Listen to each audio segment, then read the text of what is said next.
Viewers, কিভাবে Microsoft ওয়ার্ডে table নিতে হয় সেই জিনিসটি আজকে দেখাবো। এটি হচ্ছে একটি ওয়ার্ড, মাইক্রোসফট ওয়ার্ডের ডকুমেন্ট, ওয়ার্ড ফাইল। আমরা এখন আছি হোমে। হোমের ডান দিকে দেখেন ইনসার্ট লেখা আছে, ইনসার্টে ক্লিক করতে হবে। ইনসার্টে ক্লিক করে দেখেন টেবিল লেখা আছে। এই টেবিলে আসলে আমাদের কতটি টেবিল দরকার, আমরা যদি এভাবে ধরে যদি নিচের দিকে আসি তাহলে আমাদের টেবিল বাড়তেই থাকবে। যদি আমাদের দরকার হয় 3টি টেবিল এবং 3টি র বা 4টি র, তাহলে আমরা নিচের দিকে চলে আসবো। এভাবে আসলে আমাদের র সিলেক্ট হয়ে যাবে। যখনই আমরা এভাবে ধরে ওকে করে দিলাম, আমাদের এখানে তৈরি হয়ে গেল, টেবিল তৈরি হয়ে গেল। দেখেন 1 2 3 তিনটি টেবিল তৈরি হয়ে গেল এবং নিচের দিকে 1 2 3 তিনটি র তৈরি হয়ে গেল। এছাড়া ভিন্ন আর কি উপায়ে নেওয়া যেতে পারে সেটা দেখাবো।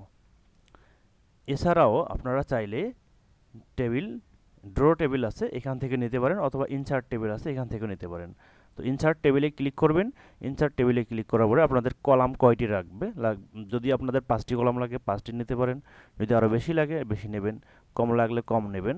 ধরে নিলাম 8টি কলাম নেব আমরা, আর র নেব হচ্ছে 5টি নিলাম।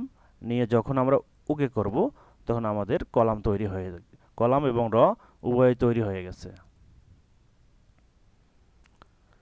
এখন এই অবস্থাতে আপনারা যদি বাড়াতে চান যে আমার আরও একটি কলাম প্রয়োজন, তাহলে সেটা এই অবস্থাতে কিভাবে নিয়ে আসবেন।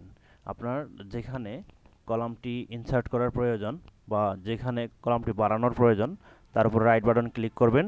রাইট বাটন ক্লিক করে নিচের দিকে দেখবেন এই যে ইনসার্ট আছে, insert column to the left, insert column to the right.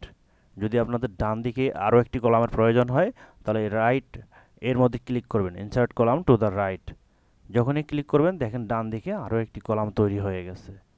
যদি বাঁ দিকে প্রয়োজন হয় এভাবে ক্লিক করে ইনসার্টে আসবেন, ইনসার্টে এসে insert column to the left এর মধ্যে ক্লিক করবেন, বাঁ দিকে একটি কলাম তৈরি হয়ে যাবে। এবারে যদি আপনাদের র নিচে প্রয়োজন হয় তাহলে ইনসার্ট র বিলো এর মধ্যে ক্লিক করবেন, তাহলে নিচে একটি র তৈরি হয়ে যাবে। এই হচ্ছে কলাম এবং র তৈরির বিষয় মাইক্রোসফট এক্সেল থেকে।